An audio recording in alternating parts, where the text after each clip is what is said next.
Ito na atang isa sa mga pinaka nakakalungkot at pinakamalas na nangyari para sa Philadelphia 76ers. Paano ba naman kasi mga boss no, dalawa sa kanilang main players ay na-injured sa loob lamang ng isang araw. Ito ngayong walang iba kung hindi si Joel Embiid at ang candidate for the Rookie of the Year na si Jared McCain.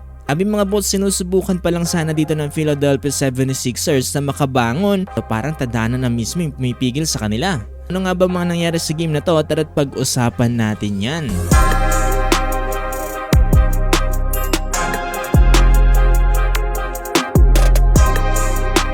Dito nga sa naging laban ng Philadelphia 76ers kontra nga dito sa Indiana Pacers during second quarter with last 18 seconds remaining on the clock. Nagkaroon nga ng tira dito si Tyrese Haliburton at ifa-follow up sana to ni Benedict Mathurin. Kaso nga lang mga boss, mukhang hindi naging maganda yung kanyang paglanding dito dahilan para matamaan niya sa ilong etong si Joel Embiid. Sa sobrang lakas nga ng pagkatama niya dyan dito kay Joel Embiid ay bumagsak ito sa sahig mga boss. Naging seryoso rin ang kanyang pagkatama dyan mga boss dahil hindi na nakabalik dito nga sa loob ng game etong si Joel Embiid. Kinabukasan nga mga boss, ayon dito sa report na sinabi ni Nick Nurse ay mukhang hindi nga makakapaglaro for the next game etong si Joel Embiid.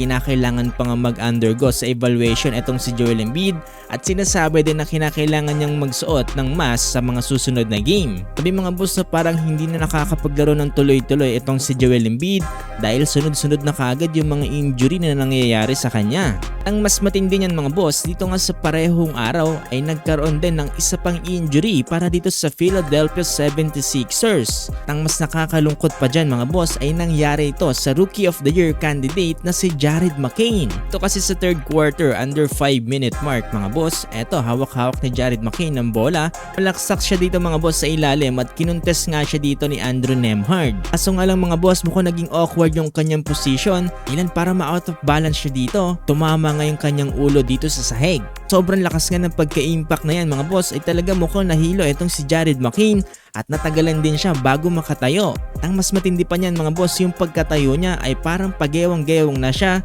at kinakailangan pa siyang alalayan dito ni Paul George. Kitang-kita rin naman sa mukha ni Jared McCain mga boss na talagang masakit dahil napapangiwi rin siya dito. Tapos nga niyan mga boss ay pinapunta na ng locker room itong si Jared McCain at hindi na nga siya pinagbalik dito sa loob ng game.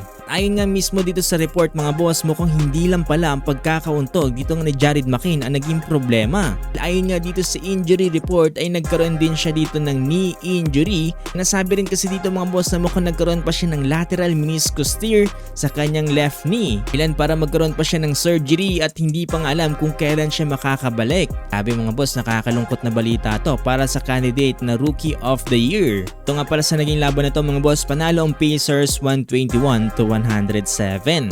Get well soon mga boss para sa may dugong Pinoy na si Jared McCain.